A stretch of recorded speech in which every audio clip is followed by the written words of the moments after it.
Pessoal, bom dia. A gente vai dar sequência agora ao conteúdo de geografia, tá? Com a parte de regionalização e domínios morfoclimáticos, né? Vou falar mais de regionalização e vou introduzir o assunto de domínios morfoclimáticos para que vai ser trabalhado nas próximas aulas. Já conversei com a turma de informática a respeito do tempo dos vídeos, né? Eu recebi o feedback tanto da eletrônica quanto da informática. Da informática eu recebi dos alunos e o da eletrônica, o coordenador, né? O Cleuto, ele tinha passado já o que a turma estava achando da dinâmica da disciplina de geografia. Então, a respeito da duração dos vídeos, já conversei com o informático e vou conversar com o pessoal da eletrônica na quarta-feira no atendimento. Tá? Então, hoje a gente vai iniciar a regionalização dos domínios morfoclimáticos e o vídeo eu vou tentar fazer com que ele dure até os 30 minutos, que eu acho que é aceitável para que vocês tenham tempo de pausar, de ver e fazer uma análise com mais qualidade da aula, tá bom? Então, vamos seguir. A regionalização a gente já chegou a ver no ano passado, né? O conceito de região, na verdade, ele é muito importante para a gente tentar compreender como se dá a produção do espaço geográfico, tá?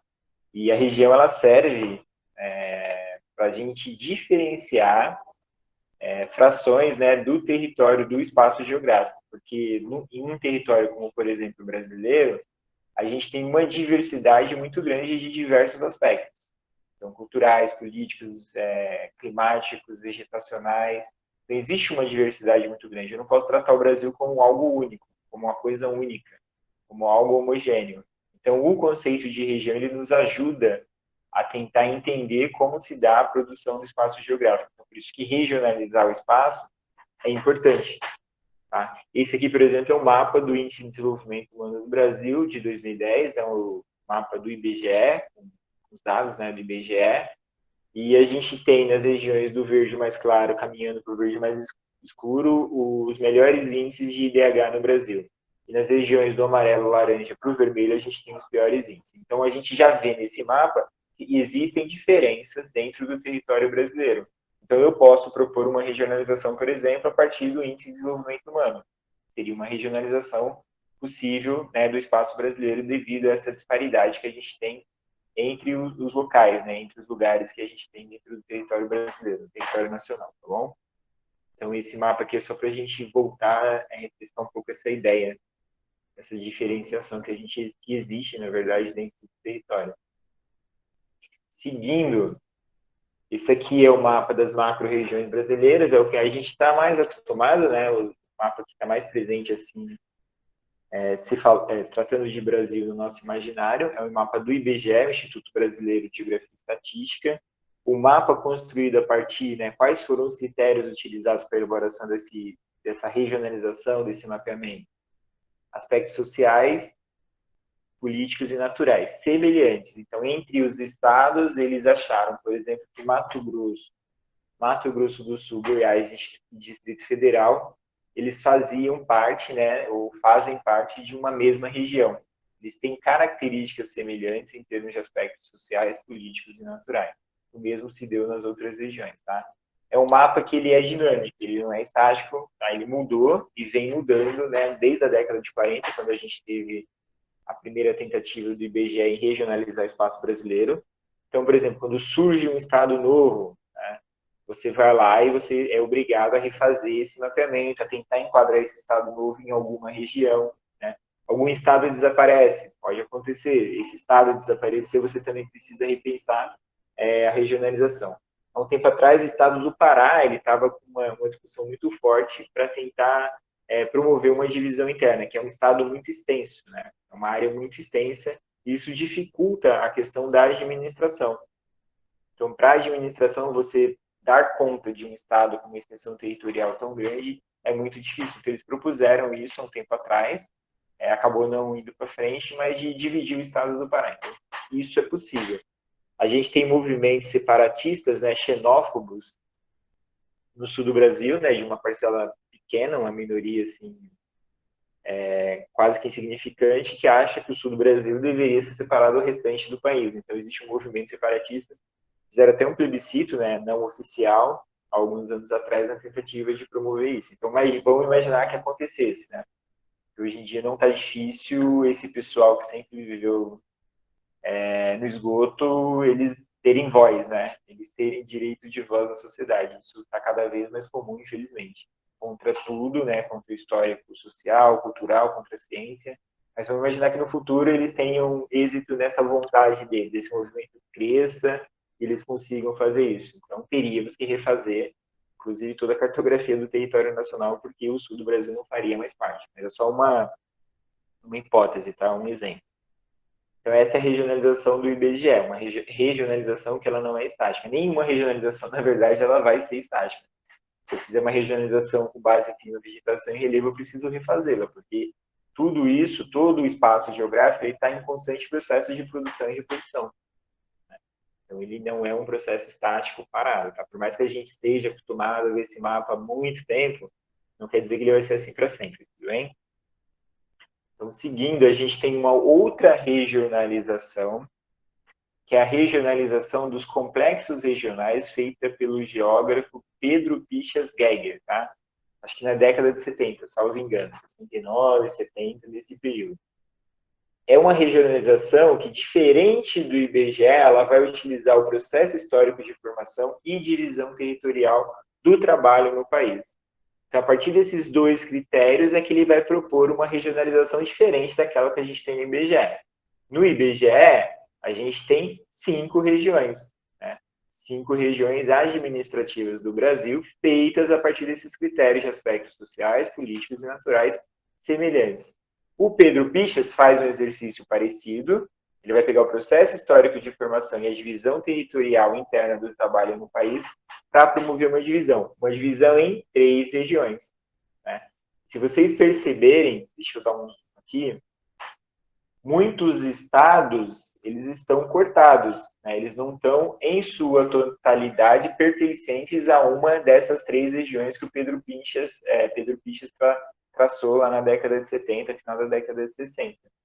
Tá? Por quê? Porque ele identificou, por exemplo, que o norte de Minas Gerais, ele não é parte do Centro-Sul. Né? As características de formação do território, da divisão interna do trabalho, é mais parecida com o Nordeste do que com o Centro-Sul.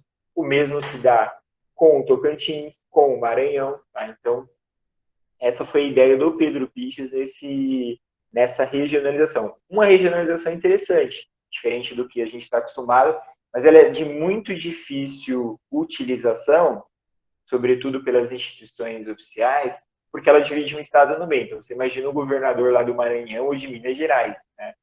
Eu faço parte do Nordeste, faço parte do Centro-Sul, como que eu vou pensar políticas públicas para o norte de Minas e para o restante do estado, ou do Maranhão, o que eu vou pensar para a parte oriental, o que eu vou pensar para a parte ocidental.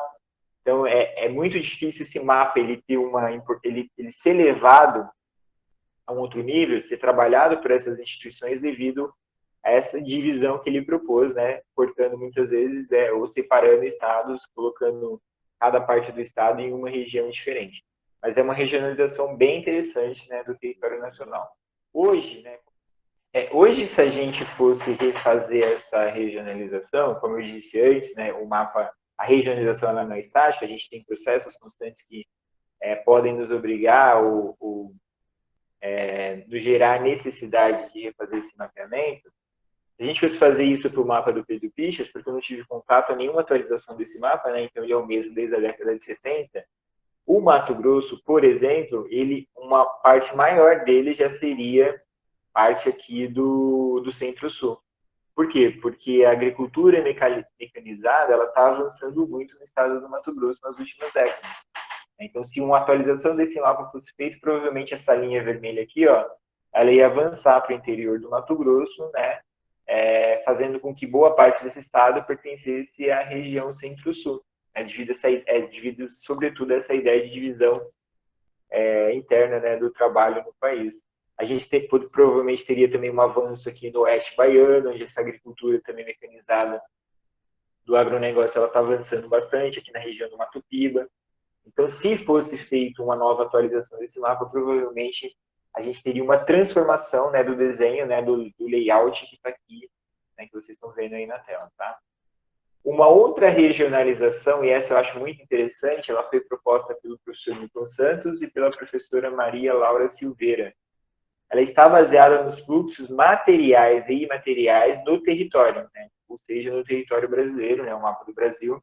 Essa divisão ela é chamada de 4 Brasis.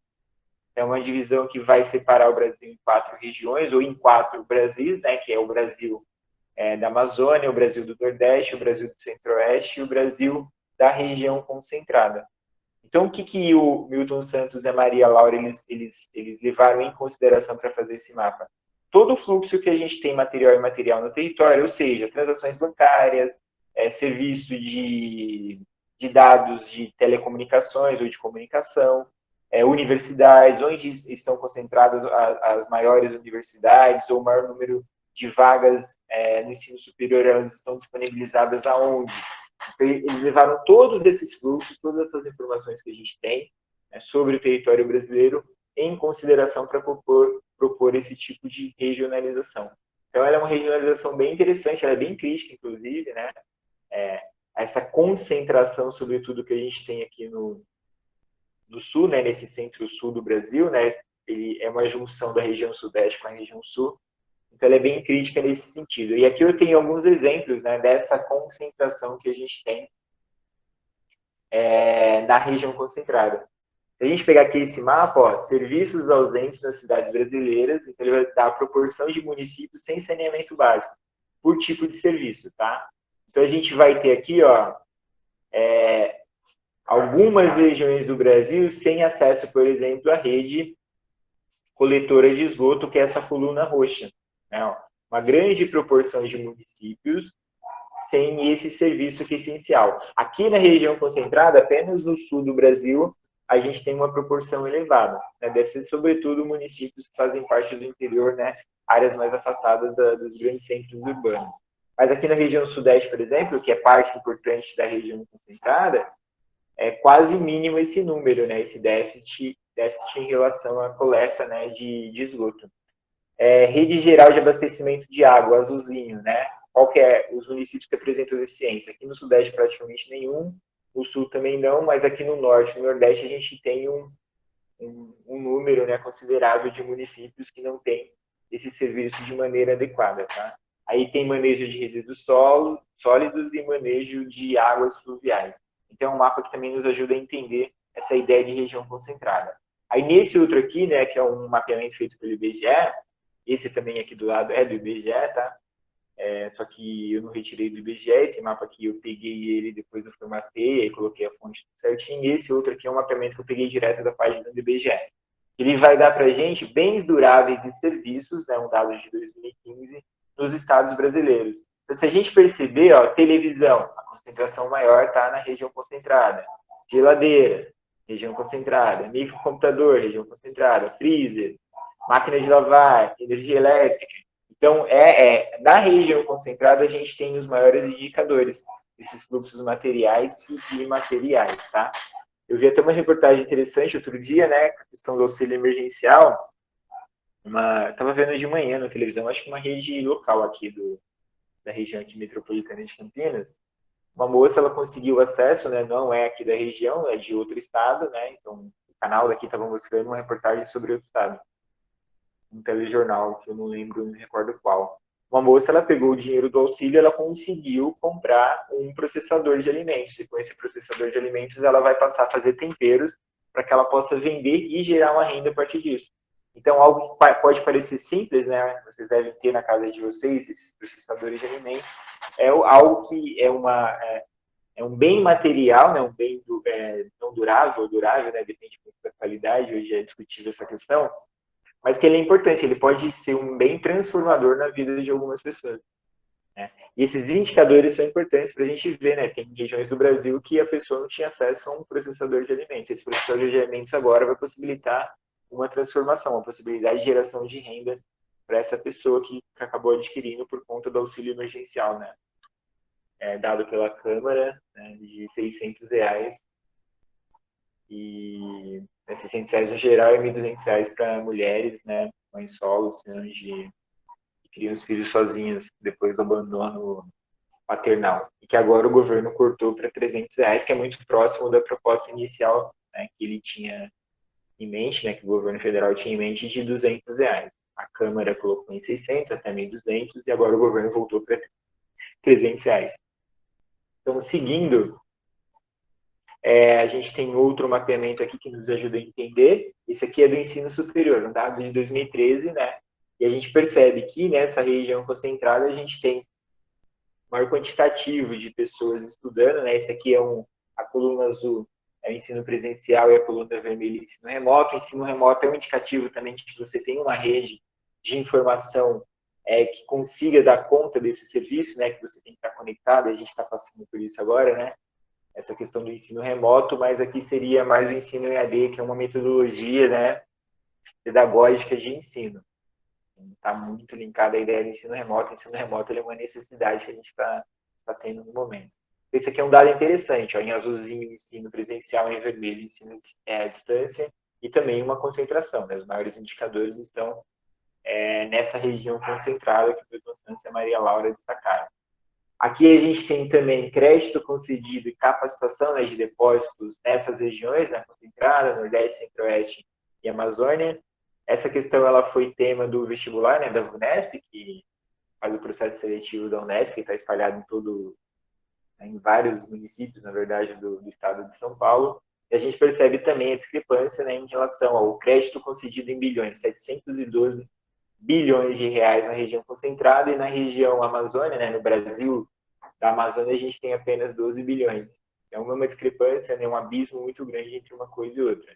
E a capacitação de depósito, né, o quanto foi depositado nessas regiões em bilhões também, a gente tem um dado discrepante também em relação concentrada e as demais regiões, né, os demais Brasis destacados pelo professor Milton Santos.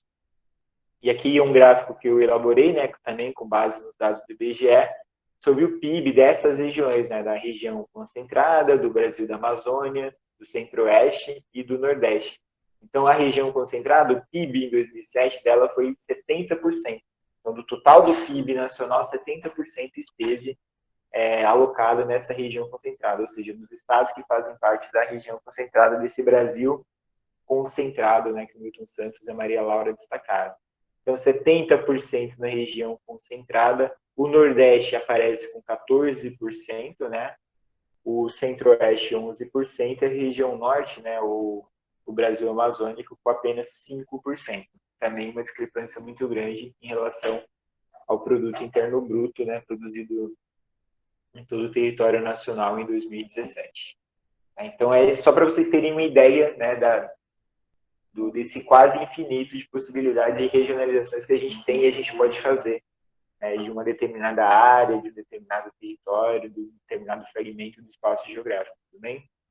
Então, seguindo, esse é um outro tipo de regionalização, que é a regionalização que a gente vai trabalhar nas próximas aulas, do professor Aziz Abissado, né, dos domínios da natureza do Brasil, ou dos domínios morfoclimáticos do Brasil. É uma regionalização baseada nos aspectos de clima, vegetação e relevo. Então, o professor Aziz, desde a década de 40, ele já faz trabalhos de campo no território brasileiro. Ele foi, desde esse período, né, verificando as semelhanças e as diferenças que a gente tinha no território brasileiro em termos de clima, vegetação e relevo. Tá? Então, ele vai destacar nessa regionalização dele 6 grandes domínios morfoclimáticos e áreas ou faixas ou zonas de transição entre esses domínios, tá? Então, deixa eu voltar aqui, ó. A gente tem o domínio amazônico, é o domínio da Amazônia, o domínio do Cerrado, esse amarelo aqui meio mostarda, o domínio da Caatinga, o domínio dos mares de morros, o domínio das araucárias e o domínio das pradarias, tá? No extremo sul do país. Então, aí no amarelo mais clarinho a gente tem as áreas, as zonas de transição. Essas zonas de transição é mais ou menos assim que funciona. Se você está próximo aqui do amarelo da região amazônica, a tendência é de que as características de clima, vegetação e relevo sejam próximas da Amazônia. Se você está mais para o meio, você vai ter áreas dentro dessa zona, dessa área de transição, com características tanto da Amazônia quanto do Cerrado. Se você está mais próximo do Cerrado, aí a tendência é de que as características de clima, vegetação e relevo sejam mais próximas do Cerrado, tá? Então, foi essa regionalização proposta pelo professor Aziz, e a gente vai estudar nas próximas aulas cada um desses domínios, tá? O domínio amazônico, o domínio do cerrado, o domínio da caatinga, o domínio dos mares de morros, o domínio das pradarias, né? Aqui no sul, o domínio das araucárias, tá? E também as zonas, as faixas de transição. Quais são as principais zonas e faixas de transição que a gente tem no país? Uma delas, né, para vocês ficarem atentos ao noticiário, é a região do Pantanal, tá? O Pantanal mato-grossense, sul-mato-grossense, que está sofrendo muito com incêndios, né? Os incêndios estão avançando, eu estava vendo um dado, acho que quase 800 mil hectares já foram devastados, um impacto muito grande para tanto o vegetacional quanto para a fauna local, né? Tem imagens muito fortes correndo aí o Brasil e o mundo desses incêndios. Eu li uma notícia hoje que alguns focos desses incêndios foram causados pelo ser humano, né? Porque normalmente em época de seca a gente tem focos de incêndios no território brasileiro, né? Sobretudo nessas regiões, nessa região, entre aspas, savânica, né? Que a gente tem aqui no centro-oeste, no Cerrado. Mas eu vi uma reportagem, depois eu posso até resgatá-la para vocês, de que alguns desses incêndios, desses focos de incêndios foram feitos de maneira proposital, né? E é uma região de interesse, de avanço da fronteira agrícola, de consolidação daquele modelo do agronegócio de agricultura capitalista que a gente viu nas aulas anteriores, tá bom? Então, eu acho que o vídeo deu menos de 30 minutos, eu espero. Mas aí na próxima aula a gente continua a partir do estudo dos domínios morfoclimáticos. Tudo bem? Bom final de semana, bom feriado para vocês. Espero que vocês consigam descansar. Sei que tá difícil, né? Ficar preso em casa, mas tentem, quem puder, fique. E quem não puder, for sair, tome cuidado, tá? Porque a situação ainda está bem crítica no país. Tudo bem? Abraços, bom final de semana e bom feriado para todos, tá? Tchau, tchau.